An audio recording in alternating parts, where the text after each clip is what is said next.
Hello, everyone.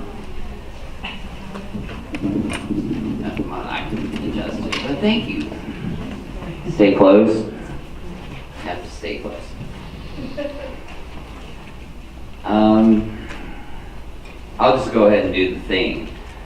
But I do appreciate everybody being here to celebrate poetry, because poetry is a thing that we all need in life. It shapes civilization. It coordinates the right ideas at the right time to the right people.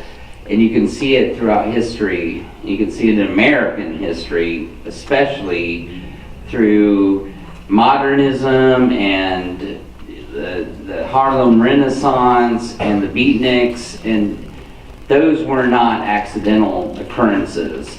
And we all need to be aware that that spirit of life is carried by all of us. We all have a heart, we all have love, and we all have things we care about.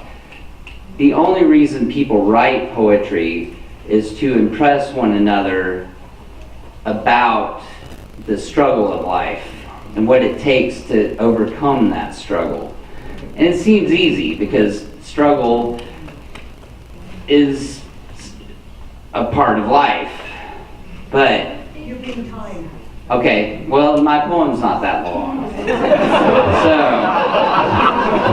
I'm sorry, I'm not trying to be didactic here. I'm just trying to share what it is that this poetry thing we do. To write a haiku is not an easy thing. It takes 90 years for a person to write a proper haiku, according to the Japanese 90-year-old guy who took 90 years to write it.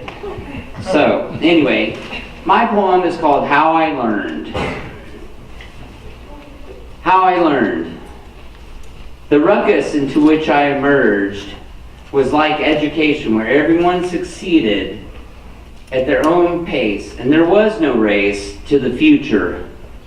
They made it sound so easy, how forms could be calculated and built as strong as wasps' nest, how crisply words could fit into neat satchels, how the conveyed forms from the mind of God sprawl upon palettes and sing praises. Oh, this love, so grand, so vast, paint me upon your pillow, calm me in your embrace. First, I heard from the Zen monks who tempted me into a silence I could not understand.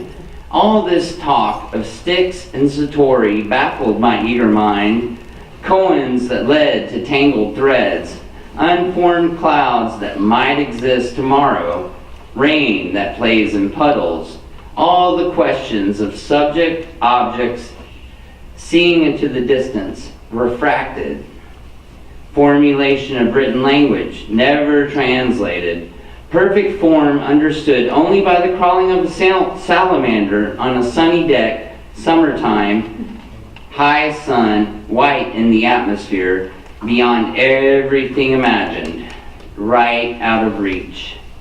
Then came Rumi and Shams, and the inseparable heart of the beloved, culminating and pulsating through time, every reminder, small hands, large desert, ocean, time, parable. And who is this object I love? Isn't love ubiquitous? Whose hand is this, outstretched, gripping my heart? Whose is this song, this story, this venerable shadow from my past that outlasts my desires? Whirlwind dervishes like sand cyclone through the mirage. The oasis stretches further than perception and takes me into the heart of perfect form, of conjecture, of subjective analysis, of personal perception, of hindering the truth, of stretching the variables, until what I have learned is a fragment of gravel embedded in a highway that stretches out and out to a destination where definition manifests a continuum of endless traveling.